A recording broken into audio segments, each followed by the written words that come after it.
Florelin berada di lengan yang adil, ditempatkan di depan Qin Yichen, dengan wajah malu-malu. Tuan Cahaya, lihat apa yang telah mereka lakukan, bahkan lengan mereka berwarna ungu. Mengatakan itu, Florelin bergerak sedikit lebih dekat ke Qin Yichen. Melihat penampilan cucu yang menyedihkan, tidak peduli bagaimana Anda melihatnya, itu tampak seperti mangsa yang akan ditangkap. Tapi Qin Yichen tahu betul bahwa pemburu kelas atas sering muncul dalam bentuk mangsa. Jangan melihat tampilan lemah Florelin di depannya, tetapi Qin Yichen tidak berani menganggapnya enteng. Semua ini berkat penguasa kota Liancheng. Meskipun kedua belah pihak belum menjadi sekutu sejati, mereka telah memulai transaksi dan kontak pribadi. Setelah penguasa kota Liancheng kembali ke kotanya, dia ingat bahwa Qin Yichen tidak tahu apa yang terjadi, dan segera mengirim transmisi suara ke Qin Yichen untuk menjelaskan situasinya. Florelin ini juga memiliki status tinggi di Mahkamah Agung, dan hal favoritnya adalah menyiksa orang. Suatu hari sebelum Qin Yichen tiba di kota pemurnian Beiyun, Florelin, yang tidak menguntungkan dalam serangan di wilayah Bintang Huotu, kebetulan kembali ke Mahkamah Agung untuk kembali ke kehidupannya. Setelah melewati kota pemurnian Beiyun, dia menemukan pemberontak rencana penguasa kota. Penguasa kota Liancheng juga ingin menangis tetapi tidak menangis. Tentu saja, dia tahu bahwa mengandalkan kekuatan puncaknya sebagai seorang ksatria, dia pasti tidak akan menjadi lawan dari Mahkamah Agung. Tetapi tuan yang dia undang belum tiba. Dalam keputusasaan, dia hanya bisa disiksa oleh Florelin selama sepanjang hari, dan bahkan semangat juangnya tertekan. Inilah alasan mengapa Qin Yichen melihat ekspresi putus asa dari Tuan Liancheng kemarin. Saya diombang-ambingkan sepanjang hari, dan tidak ada yang tahan. Secara tidak sengaja, Qin Yichen memikirkan Athena, siksaan 7 hari, dan sebenarnya bersimpati pada penguasa kota Liancheng. Bagaimanapun, Athena akhirnya memberi Qin Yichen kompensasi penuh. Tetapi penguasa kota Liancheng tidak mendapatkan apa-apa, hanya kepahitan setelah kelelahan fisik dan mental. Tetapi jika Anda ingin memaafkan, Qin Yichen sama sekali tidak bisa melakukannya. Tempatkan orang berbahaya seperti Florelin di sisimu, dan pergi tanpa mengucapkan sepatah kata pun pada dirimu sendiri, jika Florelin membunuhnya. Seperti yang dipikirkan Qin Yichen, Florelin memang membunuhnya, dan kecepatannya jauh lebih cepat dari yang dia duga.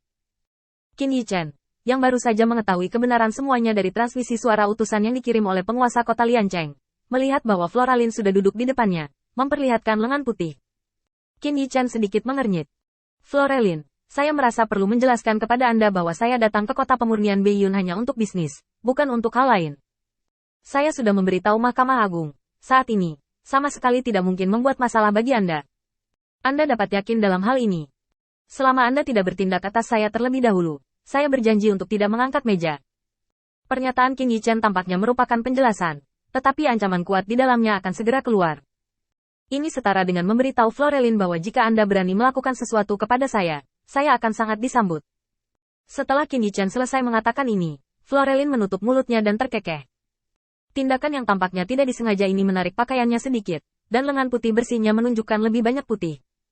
Di depan pesona yang dapat dilepaskan Florelin kapan saja, Qin Yichen juga sedikit bingung. Seolah-olah yang dilihatnya bukanlah Florelin, melainkan orang asing, seseorang yang menggerakkan hatinya tetapi tidak dapat mengingat apapun. Melihat bahwa Qin Yichen hanya menatap dirinya sendiri tanpa berbicara, Florelin mendengus tidak puas. Aku tahu bahwa kalian para pria kejam. Mengapa kamu terburu-buru untuk menjelaskan?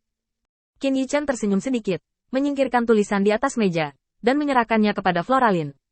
Bukit-bukit hijau berada di sisi raja, dan keindahan yang luar biasa melengkapi wajah merahnya. Kurasa 2 kalimat ini lebih cocok untukmu.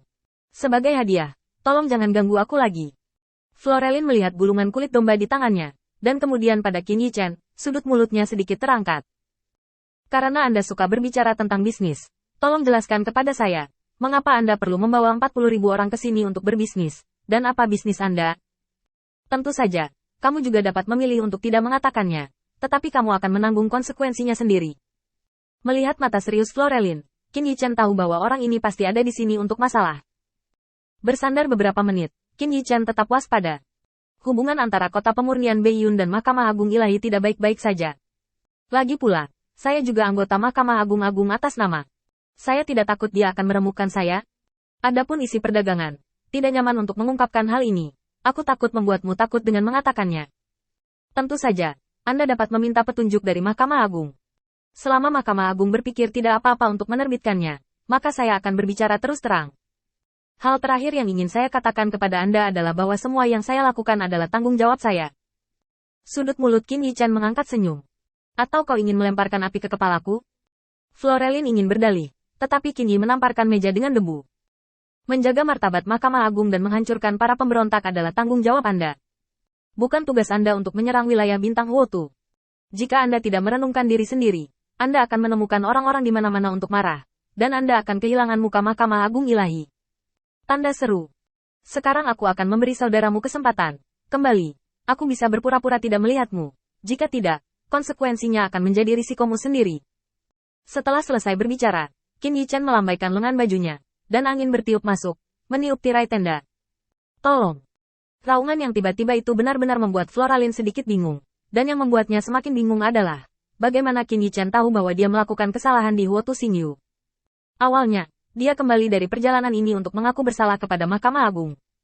Dalam perjalanan, dia menemukan kesalahan penguasa kota Liancheng, jadi dia meminta untuk tinggal di sini. Salah satunya adalah menemukan seseorang untuk melampiaskan kemarahan di hatinya, dan dia datang ke sini karena dia ingin mengkonfirmasi kesalahan Liancheng di sini. Dengan kredit kecil ini, dia bisa mendapatkan hukuman yang lebih ringan ketika dia mengaku bersalah. Sedikit. Ketika Mahkamah Agung memerintahkan dia untuk ditempatkan di sini, itu persetujuan untuk masalah ini. Semua ini adalah rencana diam-diam dan dilakukan secara rahasia. Sarana apa yang Qin Yi Chen andalkan untuk memahami seluruh perkembangan masalah? Melihat ekspresi tenang Qin Yi Chen dan kepastian di matanya, dia sama sekali tidak terpengaruh oleh pesonanya. Kekecewaan tiba-tiba menghampirinya.